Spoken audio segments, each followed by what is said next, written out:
जय जगन्नाथ। বন্ধুরা, আমি কেয়া চলে এসেছি তোমাদের সামনে আরেকটা নতুন আর অজানা কিছু তথ্য আর ভিডিও নিয়ে। আজকে অনেক দিন পর আবার বেরিয়ে পড়েছি আমি আর আমার হাজব্যান্ড কালনার উদ্দেশ্যে। কালনার নাম তোমরা অনেকেই শুনেছো হয়তো, অম্বিকা কালনা, যেটা নবদ্বীপ লাইনে পড়ে। এটা তোমরা হাওড়া থেকে ট্রেনে করেও যেতে পারো। হাওড়া থেকে তোমরা যে কোনো কাটোয়া লোকাল ধরলে অম্বিকা কালনা স্টেশন আসে। তো আজকে তোমাদেরকে দেখাবো আমি দুটো সুন্দর মন্দির, যেই দুটো মন্দিরের পিছনে রয়েছে অনেক অজানা তথ্য। তো চলো আমরা আস্তে আস্তে সেদিকে এগিয়ে যাই। প্রথমেই বলে দিই মন্দির দুটোর নাম। প্রথম যে স্থলটা আমরা দর্শন করব সেটা হচ্ছে নিত্যানন্দ মহাপ্রভুর বিবাহস্থলী। তো আমরা সবাই জানি নিত্যানন্দ মহাপ্রভু কে। আর দ্বিতীয়ত আমরা যে জায়গাটা দেখব সেটা হচ্ছে গৌরাঙ্গ মহাপ্রভু আর নিত্যানন্দ মহাপ্রভুর ঝলক দর্শন।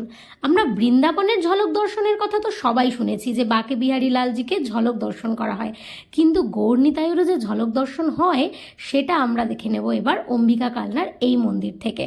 এই মন্দিরের পিছনে রয়েছে অনেক অজানা রহস্য।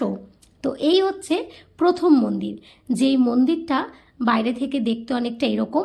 এই স্থানে হয়েছিল নিত্যানন্দ মহাপ্রভুর বিবাহ। তো মন্দিরটা একটা গলির ভেতরে। তোমরা স্টেশন থেকে কোনো অটো বা টোটোকে যদি বলো যে নিত্যানন্দ মহাপ্রভুর বিবাহস্থলী যাবে, তো টোটো তোমরা রিজার্ভ করে চলে আসতে পারো। ভাড়াও খুব একটা বেশি নয়, মাথা পিছু 20 টাকা করে নেয়। আর এই হচ্ছে মন্দিরের গেট। তো এখন এখানে বেশি ভিড় বা জমজমাট সবসময় থাকে না, সারা বছর প্রায় ফাঁকাই থাকে উৎসবের দিনগুলো ছাড়া। এই হচ্ছে মন্দির থেকে ঢুকেই, গেট থেকে ঢুকে একদম বাঁদিকে যদি চলে যাই, এই হচ্ছে গোল যে বেদিটা তোমরা দেখতে পাচ্ছ, এটাই হচ্ছে সেই গাছের নিচে। এইখানটাতেই নিত্যানন্দ মহাপ্রভুর সাথে বিবাহ হয়েছিল সূর্য পণ্ডিতের দুই কন্যা। তিনি হচ্ছেন বসুধা ও জাহ্নবা মাতা। এই দুই মাতার সাথে নিত্যানন্দ মহাপ্রভু বিবাহ করেছিলেন। হ্যাঁ, একটু অবাক হচ্ছে হয়তো যে একই পিতার দুই কন্যার সাথেই নিত্যানন্দ মহাপ্রভুর বিবাহ হয়েছিল। হ্যাঁ, এটা একদম সত্যি। আর এই শিলাখণ্ডগুলি হচ্ছে তার প্রমাণ। জায়গাতে অত চাকচমক্য না থাকলেও এই জায়গার মাহাত্ম্য কিন্তু কিছু কম নয়। দেখতে পারছো এর ভেতরে দেখো একটি শিলা রয়েছে, যেই শিলাটা মানে বিয়ের সময় যে আচারে লাগে, অনেক সময় হলুদ কোটা, বা এখানে দেখো নিত্যানন্দ মহাপ্রভুর সেই পবিত্র চরণ চিহ্ন তোমরা ভিডিওতে অবশ্যই বুঝতে পারছো। সেই পবিত্র চরণ চিহ্নের দর্শন আমরা এখানে করতে পারছি। তো এই সেই মানে শিলা, যেটাকে বলে না যে আগেকার দিনে যে শিলা দেখবে বিয়ের কাজে লাগতো, সেই শিলার ওপরে কিছু নিয়ম হতো।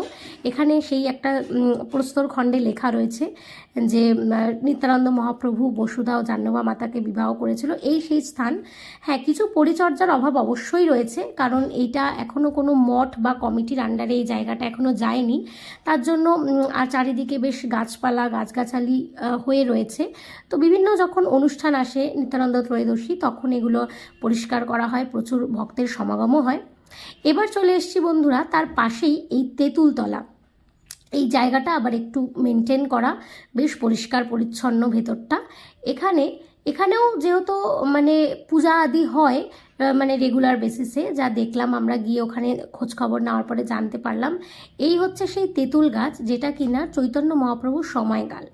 তো দাপর যুগে চৈতন্য মহাপ্রভুর একজন বন্ধু ছিলেন যার নাম সুবল সখা। চৈতন্য আমরা কৃষ্ণলীলায় সুবল সখার নাম অনেক শুনেছি। তো সেই সুবল সখাই কলিযুগে তিনি গৌরীদাস পণ্ডিত হয়ে জন্ম নিয়েছিলেন, আর এই কালনাতেই ছিল তার শ্রীপাঠ। আর সেই গৌরীদাস পণ্ডিত এক সময় ভীষণ রেগে গিয়েছিলেন। কেন বলুন তো? না, আমরা সবাই জানি চৈতন্য মহাপ্রভুর মাথায় ছিল ঘন কালো কেশ, আর তা এত সুন্দর লাগতো গৌরসুন্দরের মুখে, মানে তাকে দেখতেই যেন অপরূপ শোভা বেড়ে যেত। কিন্তু কি আর করা, যখন চৈতন্য মহাপ্রভু সন্ন্যাস গ্রহণ করলেন তখন তার সমস্ত চুল তাকে কেটে ফেলতে হলো। তো সেই কেশরাশি বর্জন করাতে তার বন্ধু সুবল সখা মানে কলিযুগের গৌরীদাস পণ্ডিত গেলেন বেজায় রেখে। তার সন্ন্যাস উৎসবে সবাই উপস্থিত হলেও গৌরীদাস পণ্ডিত কিন্তু চৈতন্য মহাপ্রভুর সন্ন্যাস অনুষ্ঠানে যোগদান করেননি। আর বন্ধুর মন খারাপের কথা শুনে আমাদের গৌর সুন্দর শ্রী চৈতন্য মহাপ্রভু তিনি শান্তিপুর থেকে সোজা চলে এলেন আমাদের এই কালনাতে। এবং কিসে করে? তিনি একটি নৌকায় দাঁড়পাল বেয়ে বেয়ে তিনি এই কালনাতে এসে উপস্থিত হয়েছিলেন। এবং সেই যে কাঠটা সেটাও কিন্তু এখনো মন্দিরে রাখা আছে, তবে ওটার ভিডিও করতে দেওয়া হয় না। তো আসুন এবার আমরা আপনাদেরকে এই মন্দিরের যে অজানা কিছু তথ্য জানিয়ে দেব, এটা দেওয়ালের কিছু চিত্রপট দ্বারা। খুব সুন্দরভাবে এই মন্দিরের দেওয়ালে এই পুরো ইতিহাসটাকে অঙ্কন করা রয়েছে। তো একদিন আমরা দেখব এখানে যে গৌরীদাস পণ্ডিত বসে রয়েছেন, বসে বসে তিনি হরে কৃষ্ণ মহামন্ত্র জপ করছেন। আর এই যে দেখতে পাচ্ছেন যে গৌরীদাস পণ্ডিতের ভজন কুঠির, এখানে গৌরীদাস পণ্ডিত এরকম এই তেঁতুল গাছটার নিচেই তিনি বসেছিলেন এবং তিনি জপ করছিলেন। আর ঠিক ওই সময় এই যে দেখছেন নৌকার যে পাল বেয়ে স্বয়ং চৈতন্য মহাপ্রভু এসে এখানে হাজির হলেন। তিনি নৌকা বেয়ে এই যে দাঁড়টাকে নিয়ে উনি নৌকা বেয়েছিলেন, পার হয়েছিলেন গঙ্গা, সেখান থেকে এসে যখন গৌরীদাস পণ্ডিতের সাথে দর্শন করলেন, দর্শন করার পরে তিনি তখন দেখছেন যে তিনি এখন জপ করছেন। তো যখন তার সাথে মিলিত হলেন, তিনি সমস্ত রাগ অভিমান ভুলে গেলেন তার বন্ধুর দেখায়, এবং চৈতন্য মহাপ্রভু সেই যে নৌকার দাঁড়টি যেটা তিনি বেয়ে এসেছিলেন সেটা গৌরীদাস পণ্ডিতকে দান করলেন।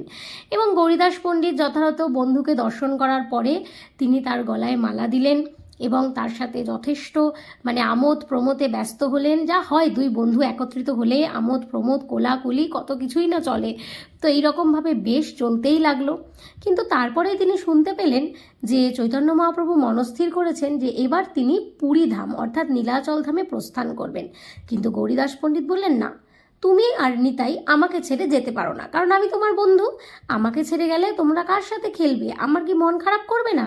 তখন চৈতন্য মহাপ্রভু বললেন, ঠিক আছে, এই দেখুন, এই চিত্রপটটা ভালো করে দেখুন যে চৈতন্য মহাপ্রভু নিত্যানন্দ মহাপ্রভু নিজের হাত থেকে দুটি বিগ্রহ প্রকট করলেন। তো তখন গৌরীদাস পণ্ডিত বললেন, দুটো বিগ্রহ আর তোমাদের মধ্যে তো তফাৎ আছে, বিগ্রহ তো খেতে পারে না, ঘুমাতে পারে না। চৈতন্য মহাপ্রভু বললেন, কে বলেছে? তো বলছে, তাহলে তার পরীক্ষা দাও।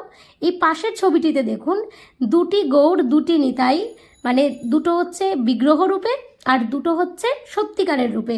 তো সবাই চারজনে একসাথে ওনার সামনে খেতে বসতো, আবার চারজনে একসাথে ঘুমাতে যেত। তো এই সমস্ত দর্শন করার পর গৌরীদাস পণ্ডিত বুঝলেন যে সত্যিই বিগ্রহ আর ভগবানের সাক্ষাৎ দর্শনের মধ্যে কোনো তফাৎ নেই। তো এটা তিনি বুঝতে পারলেন যে বিগ্রহ আর দর্শনের মধ্যে কোনো তফাৎ হয় না।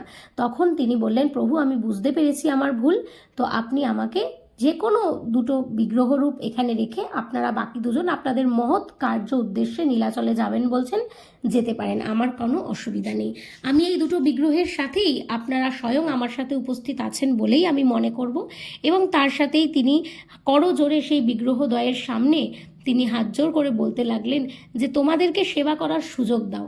আর সেই বিগ্রহ যেহেতু সচল বিগ্রহ, সেই বিগ্রহ করতেন গৌরীদাস পণ্ডিতের সাথে নানান খেলাধুলা, খাওয়া দাওয়া, এগুলো প্রচুর তার সাথে করতেন। এরপরে ঘটে গেছিল আরও এক কাণ্ড।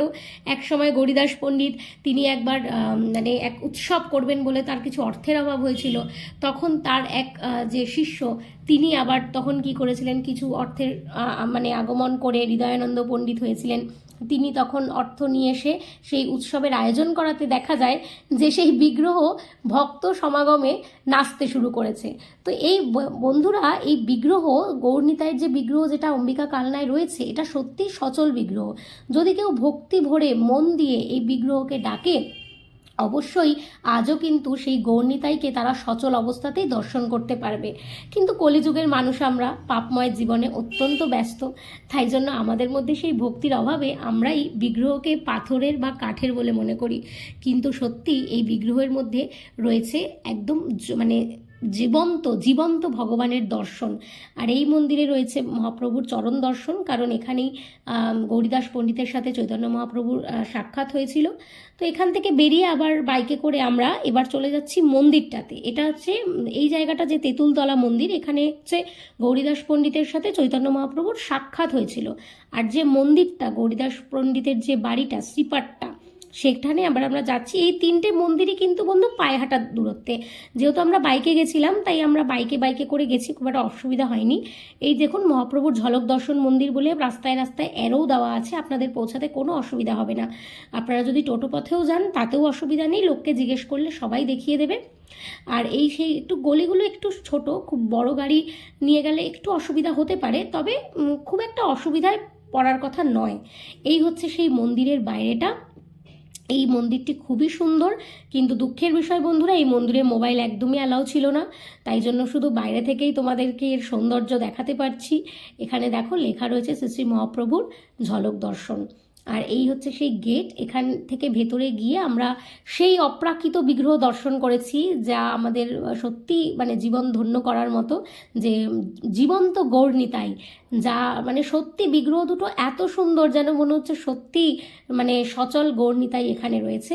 তো এখানে একটি বাইরে পোস্টার দেওয়া রয়েছে, এই পোস্টারের মধ্যে এই যে ইতিহাসটা, যেটা আমি তোমাদেরকে এই ভিডিওর মাধ্যমে বলার চেষ্টা করলাম, সেটা খুব সুন্দরভাবে এখানে লেখা রয়েছে। তোমরা ভিডিওটাকে পজ করে এই পোস্টারটাও যদি পড়ো, তোমরা পুরো ব্যাপারটাই বুঝতে পারবে। তো এই যে আমাদের ইতিহাসের এত সুন্দর সুন্দর নিদর্শন আমাদের ঘরের কাছেই রয়েছে, তো হাফ বেলা সময় বার করে আমরা যে কেউ চলে যেতেই পারি, শুধুমাত্র আমাদের মানে নিজেদের জন্য নয়, আমাদের পরবর্তী প্রজন্মকে এগুলো চিনিয়ে দেওয়া আমাদেরই কর্তব্য। তো একটু একটু করে এবার আমরা মন্দিরের ভেতরে ঢুকছি। আজকের মতো ভিডিও এখানেই বন্ধ করছি বন্ধুরা, কারণ মন্দিরের ভেতরে ক্যামেরা অ্যালাউ নেই, তাই যতটুকু ভেতর থেকেই দেখাতে পেরেছি বাইরে থেকে এইটুকুই, কারণ সামনে একটা নাট মন্দির আছে, তারপরেই ডান দিকে রয়েছে শ্রীপাঠ। তো বন্ধুরা ভালো থেকো, সুস্থ থেকো, দেখা হবে পরবর্তী কোনো নতুন ভিডিওতে।